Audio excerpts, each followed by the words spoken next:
when you're writing books about the experiences children have at school and the lessons that they learn as they're growing up, you obviously are going to look back on your own life and your own school experiences. So with every story in this series, there's an element of truth and personal experience.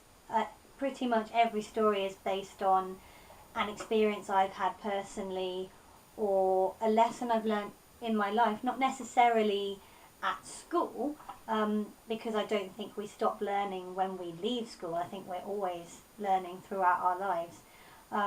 But, you know, at some point I'll have come across a certain type of person or a situation I haven't dealt with before and learnt something from that. So there's truth in every story, and I've just thought about the lessons you would want to teach your children about kindness and respect and trying to cope with different things.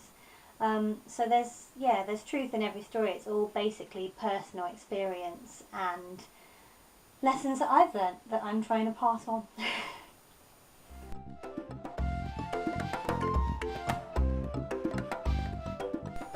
At the end of writing a story, I will read it back to myself, and every 2 or 3 paragraphs I'll pick out the moment that I think is most important in moving the story on, and that's how I choose the moment to be illustrated. Sometimes it's very obvious, like in Charlie the Cheating Cheetah, where he jumps into the lagoon to save the monkey. It's a really important moment in the story, so it was obvious that that was the point you should have illustrated. Some are a little bit trickier to decide which point should be depicted, but I always try to pick out the moment that is most important in each couple of paragraphs, and that's how I choose. And then Hermione, who is a fantastic artist, will sometimes read the story and choose extra moments to illustrate, and will bounce ideas off one another. So there's an element of teamwork involved as well.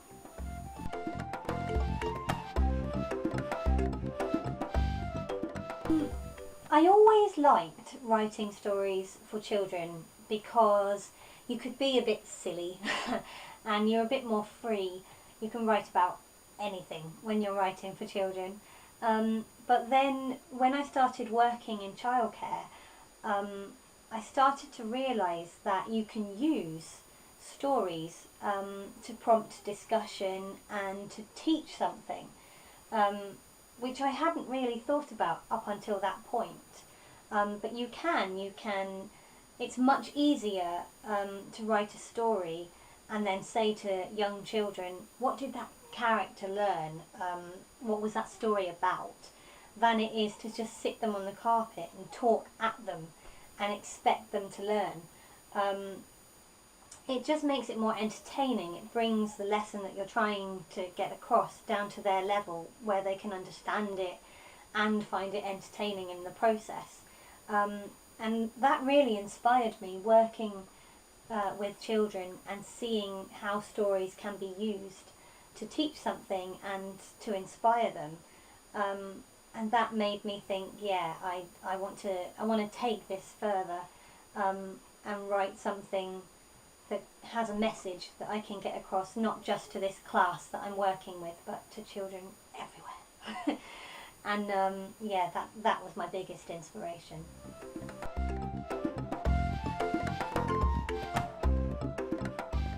My love of writing started very young.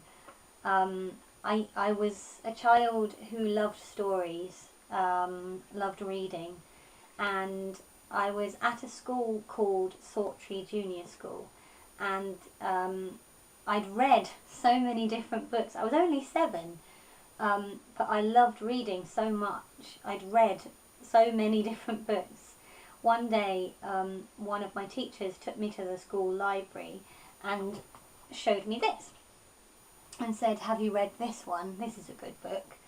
And it was The Worst Witch by Jill Murphy. This is the copy that I went out and bought at a book fair at the school about a week or two later because I loved it so much. It's still got my name written in it. Don't know if you can see that. From when I was 7. And this book it took me from being a child who really liked to read to being a child who wanted to have a go at writing my own stories. And from the day I read this, really, I was writing stories in notepads and exercise books, and I was constantly thinking of little ideas that I could write about. And it became my biggest hobby, really, when I was about 7 years old. And as I got older, it also became a form of escapism, particularly when I was about 12 and I was being bullied very badly. It became my way of escaping into a nicer world. But it's a hobby that's grown up with me and hopefully turned into a potential career.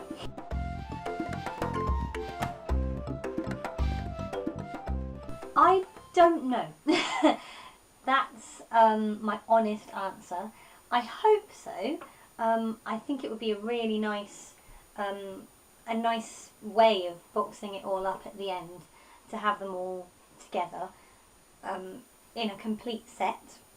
That's what I would like to happen, but it's going to depend on well, what the future holds, what the publishers decide to do when the series is all finished, whether they decide to release a special edition or not. So I'm afraid we'll just have to wait and see with that one.